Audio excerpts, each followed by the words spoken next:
بسم الله الرحمن الرحيم. عن أنس رضي الله تعالى عنه قال قال رسول الله صلى الله تعالى عليه وسلم جاهدوا المشركين بأموالكم وأنفسكم وألسنتكم. رواہ ابو داود. نبی کریم صلی اللہ علیہ وسلم نے ارشاد فرمایا، مشرکین سے جہاد کرو اپنے مالوں کے ساتھ، اپنی جانوں کے ساتھ اور اپنی زبانوں کے ساتھ۔ دوستو، اس روایت میں نبی کریم صلی اللہ علیہ وسلم نے جہاد کے مختلف درجات اور شکلیں بیان کی ہیں۔ اگر کوئی لوگ میدان کارزار میں موجود ہیں تو وہ تو اپنی جانوں کے ساتھ جہاد کریں، اور اگر کوئی لوگ وہاں موجود نہیں ہیں تو وہ اپنے مال کے ساتھ اور اپنی زبانوں کے ساتھ جہاد کریں۔ آج کی تاریخ میں غزہ اور فلسطین کے اندر جو حالات ہیں، ان حالات کو دیکھتے ہوئے ہمیں یہ دیکھنا ہے کہ ہم کس طرح کا جہاد کر سکتے ہیں۔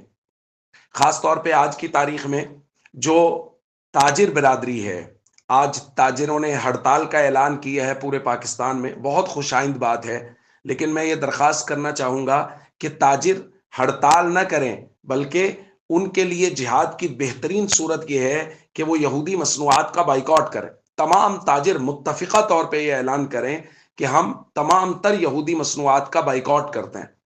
میں نے بہت ساری جگہوں پہ یہ دیکھا کہ بہت سارے تاجر یہ بحث کر رہے ہیں کہ دیکھیں ہمارے پاکستانی اتنی اچھی پروڈکٹ بناتے نہیں ہیں تو انہوں نے بہت غلط کیا۔ دیکھیں، یہ بعد کی بحثیں ہیں، یہ بعد میں ہوتی رہیں گی۔ اس وقت جو حالات ہیں، ان حالات میں یہ طے کیجئے کہ ہم نے اسرائیلی مصنوعات نہیں بیچنی۔ ان کے جو اسرائیل کے معاون ہیں، امریکہ اور دیگر ممالک، ہم نے ان کی مصنوعات نہیں بیچنی۔ یار، پیپسی نہیں پیئیں گے تو مر نہیں جائیں گے، یار کوک نہیں پیئیں گے تو مر نہیں جائیں گے۔ تو ان بحثوں میں سر دست پڑنے کی تو ضرورت ہی نہیں ہے کہ کس نے کس طرح کا برانڈ بنایا، کس نے نہیں بنایا، اس کا کوئی متبادل ہے یا نہیں ہے۔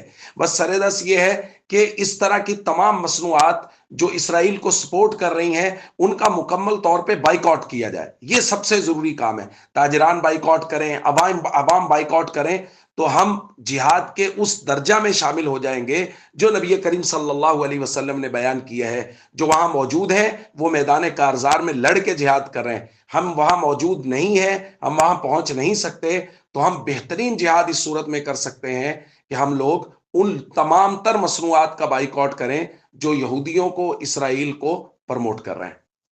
السلام علیکم ورحمۃ اللہ وبرکاتہ۔